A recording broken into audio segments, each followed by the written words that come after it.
What's going on today? Nikon Z8 buyers need to beware of Nikon's juggling act on this photo news brief.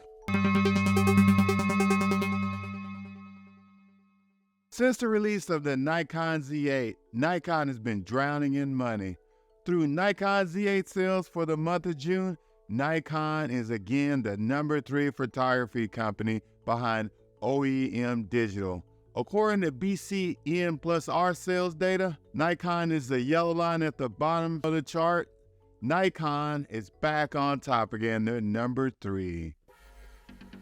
This is breaking news from Nikon. This is a technical service advisory for Nikon Z8 camera owners. It basically says in the service advisories, users of the Z8 camera have informed us that in some rare cases, a lens cannot be mounted on the camera because the lens cannot be rotated to the lock position. So basically, they're having an issue with something as simple as this. So let's see what else it says. Nikon will repair affected Z8 cameras at no cost to the customer, including the cost of shipping affected Z8 cameras to Nikon, as well as the return to customers, even if the warranty is expired. The Nikon Z8 just came out. Let's read on.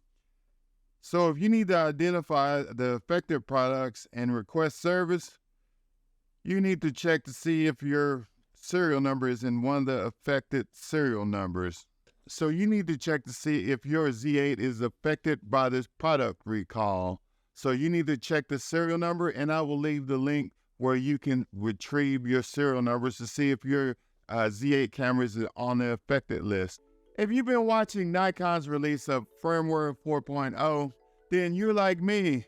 You're probably thinking that the Nikon Z8 would get the release also, but I was wrong.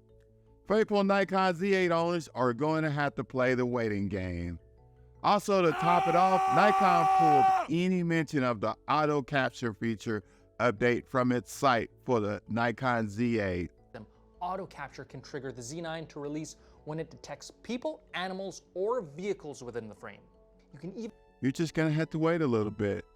It seems that Nikon wants everyone to know that they will keep its flagship camera the primary focus of Nikon's product development. I guess the Nikon Z8 is going to be second banana for update.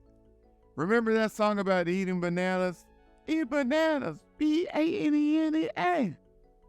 I can't spell, so I can't sing the whole song. Hey, leave those comments and hit that like button if you like this tune. With the release of the upcoming Canon EOS R1, Nikon needs potential buyers to know that the Nikon Z9 still has room for advancement. In other Nikon news, Nikon has released 2 new lenses, the Nikkor 70-180mm f2.8 and the 180-600mm f5.6 to 6.3 VR.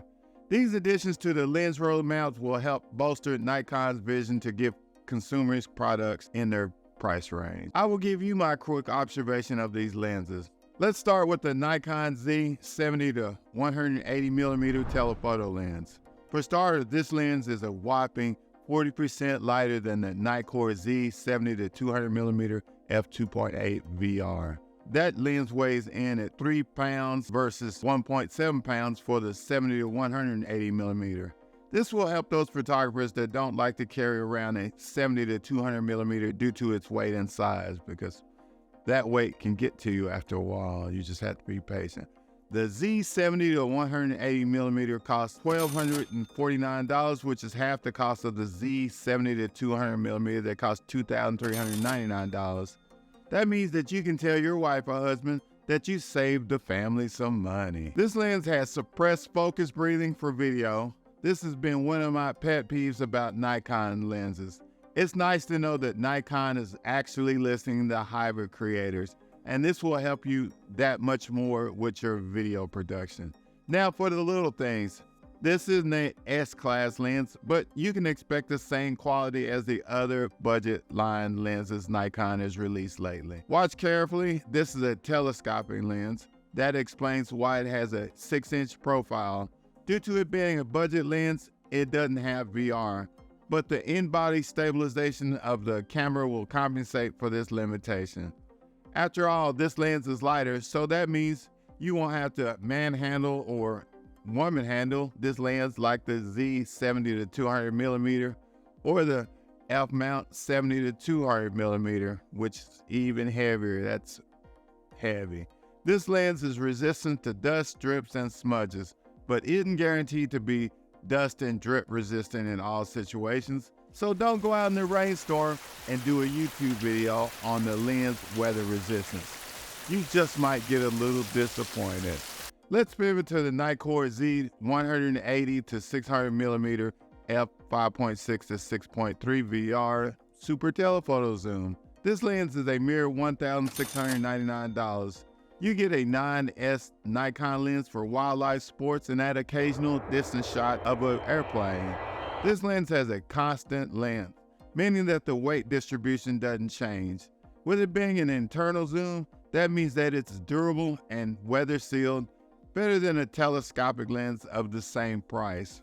This is a lightweight super telephoto zoom lens at 1,955 grams. This is a very lightweight lens in comparison to a fixed aperture lens like the F-mount Nikkor 200 to 500mm f5.6.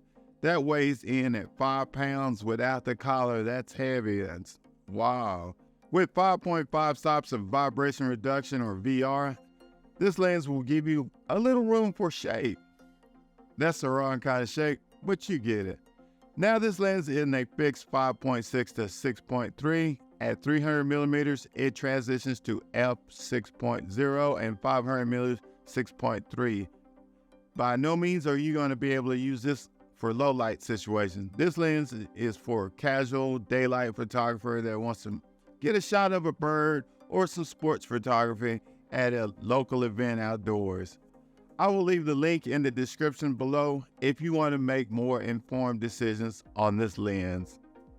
It seems Nikon is actively trying to gain stature as an imaging company that cares about video versus just photography. With the auto capture release for the Nikon Z9 users and new lenses geared towards the hybrid user, I personally think Nikon is on the right track if you're a hybrid user. Please subscribe if you like my content and watch my other videos. And thank you for watching.